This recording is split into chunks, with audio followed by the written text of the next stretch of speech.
Hi friends, எல்லாரும் எப்படி இருக்கீங்க?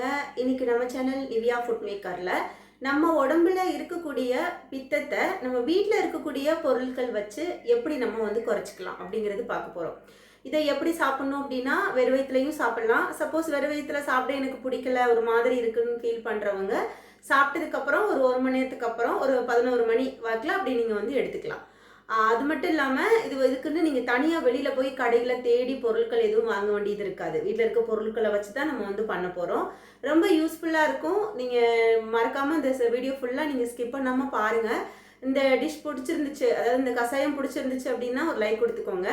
நம்ம சேனல் நிவ்யா ஃபுட் மேக்கரை சப்ஸ்கிரைப் பண்ணிவிட்டு பெல் ஐக்கானை கிளிக் பண்ணிக்கோங்க. அப்போ தான் நான் தொடர்ந்து போடுற வீடியோஸ் எல்லாமே உங்களுக்கு உடனே நோட்டிஃபிகேஷனில் வந்துட்டுருக்கோம். இப்போ இந்த ரெசிபி எப்படி பண்ணுறதுன்னு பார்த்துடலாமா? ஒரு பாத்திரம் எடுத்து வச்சுக்கலாம். அதில் 2 கிளாஸ் அளவுக்கு தண்ணி நான் அளந்துட்டு சேர்த்துக்கிறேன். இன்றைக்கி நம்ம 2 கிளாஸ் வச்சு செய்ய போகிறோம். அது 1.5 கிளாஸாக மாறிடும். 2 பேர் தாராளமாக சாப்பிட்லாம். இப்போ தண்ணி அளந்துட்டு அடுப்பில் வச்சுட்டு நல்லா அந்த மாதிரி கொதிக்குது. இப்போ பார்த்திங்கன்னா 2 கொப்பு அளவுக்கு நம்ம ஒரு பெரிய கிளையில் 2 கிளை லைட்டாக ஒடிச்சு நம்ம கருவேப்பிலை இருக்கும் பார்த்திங்களா, அதை கிள்ளிட்டு சேர்த்துக்கலாம். கொஞ்சம் கருவேப்பிலை கூட போனாலும் ஒன்றும் பண்ணாது, ரொம்ப நல்லது தான் உடம்புக்கு. அதை இது கொதிக்கிற தண்ணியில் சேர்த்துக்கலாம். அதுக்கப்புறமா நான் சேர்க்குற ஒரு பார்த்திங்கன்னா நம்ம கைப்பிடிச்சோடைய அளவுக்கு ஒரு கை கொள்ளளவு இருக்கு இல்லையா, அதில் ஒரு 1/4 பாகம் வர்ற அளவுக்கு ஸ்பூன் எடுத்தோம்னா ஸ்பூனில் ஒரு 2 ஸ்பூன் அளவுக்கு புதினா இலைகள் நம்ம சேர்த்துக்கலாம். அதே அளவுக்கு மல்லி இலைகளையும் சேர்த்துக்கலாம். சேர்த்ததுக்கப்புறமா நல்லா கொதிக்கட்டும். நீங்கள் நினைக்கலாம், என்னடா கருவேப்பிலை, மல்லித்தலை, புதினா இதெல்லாம் போடுறீங்க அப்படின்னு சொல்லிட்டு. நம்ம உடம்புல இருக்கிற பித்தத்தை குறைக்கிறதுக்கு இது ரொம்பவே பயனுள்ளதாக இருக்குது. உங்களுக்கு நம்பிக்கை இல்லை அப்படின்னா நீங்கள் ஒரு வாரத்தில் 2 தடவை இதை குடிச்சிட்டே வாங்க.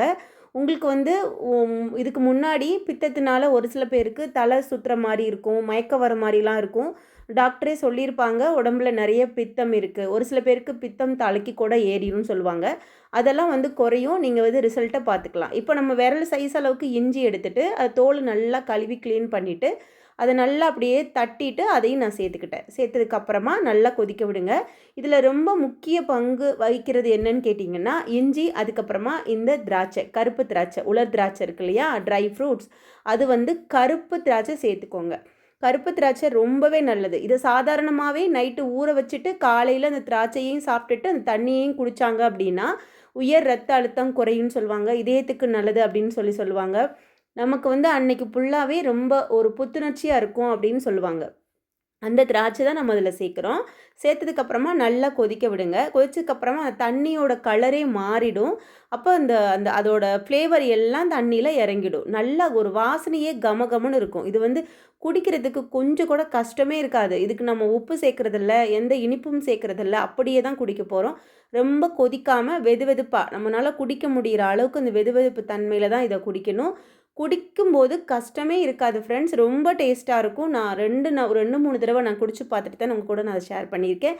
இப்போ அடுப்பை ஆஃப் பண்ணிவிட்டு நம்ம கொஞ்சம் நேரம் அப்படியே ஆற வச்சிட்டோம்னா அந்த தண்ணியிலே பார்த்திங்கன்னா அதோட சத்துக்கள்லாம் இறங்கிடுச்சு, கொஞ்சம் ஆறிடுச்சு. இப்போ நம்ம வடிகட்டிக்க போகிறோம். வடிகட்டிட்டு இதை நம்ம 2 பேர் இன்றைக்கி தாராளமாக சாப்பிட்லாம். இது நான் ஃபஸ்ட்லேயே சொல்லியிருந்தேன், வெறும் வயிற்றுல சாப்பிட்டா ரொம்ப நல்லது. சப்போஸ் எங்களுக்கு வெறும் வயிற்றுல சாப்பிட்டா ஒரு மாதிரி இருக்குதுன்னு நினைக்கிறவங்க சாப்பாட்டுக்கு அப்புறம் 1 மணி நேரத்துக்கு அப்புறமா ஒரு 11-11:30 நீங்கள் கண்டிப்பாக அதை ஒரு கிளாஸ் குடிச்சிக்கலாம்.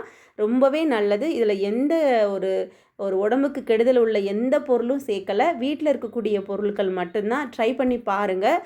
உடம்புல பித்தமாக இருக்கட்டும், ஒரு அளவோடு தான் இருக்கணும் அப்படின்னு சொல்லுவாங்க. அளவுக்கு மீறி இருந்தால் அதனால நிறைய விளைவுகள் வரும். நீங்கள் கண்டிப்பாக இந்த கஷாயம் ட்ரை பண்ணுங்கள். இந்த பித்தத்தை குறைக்கிற கஷாயம் ரெசிபி உங்களுக்கு பிடிச்சிருந்துச்சுன்னா நம்ம சேனலை சப்ஸ்கிரைப் பண்ணி வச்சுக்கோங்க. இந்த ரெசிபிக்கு ஒரு லைக் கொடுங்க. உங்களோட ஃப்ரெண்ட்ஸ் எல்லாம் வாட்ஸ்அப் குரூப்பில் இருப்பாங்கள்ல, அவங்களுக்கு கூட ஷேர் பண்ணிக்கோங்க. அவங்களையும் செஞ்சு இந்த மாதிரி குடிக்க சொல்லுங்கள். ரொம்ப ஈஸியானதாக, இது ஒன்றும் ரொம்ப ஒமட்டாது, யார் வேணாலும் இதை சாப்பிட்லாம். ட்ரை பண்ணி பார்க்க சொல்லுங்கள். ரொம்பவே ஆரோக்கியமானதாக இருக்கும். உங்களுக்கே தெரிஞ்சிருக்கும், இது ரொம்ப ஈஸியாக பண்ணக்கூடியது. அதனால தான் நான் உங்க கூட ஈஸியாக எல்லாருமே நம்ம சுலபமாக பண்ணலாம் அப்படிங்கிறது தான் நான் ஷேர் பண்ணியிருக்கேன். ட்ரை பண்ணுங்கள். அடுத்து தொடர்ந்து நம்ம சேனலை பார்த்துட்டே இருங்க. அடுத்து ஒரு சூப்பரான ரெசிபி உங்க கூட நான் ஷேர் பண்ணுறேன். நெக்ஸ்ட்டு மீட் பண்ணுறேன். ஓகே ஃப்ரெண்ட்ஸ், பாய்.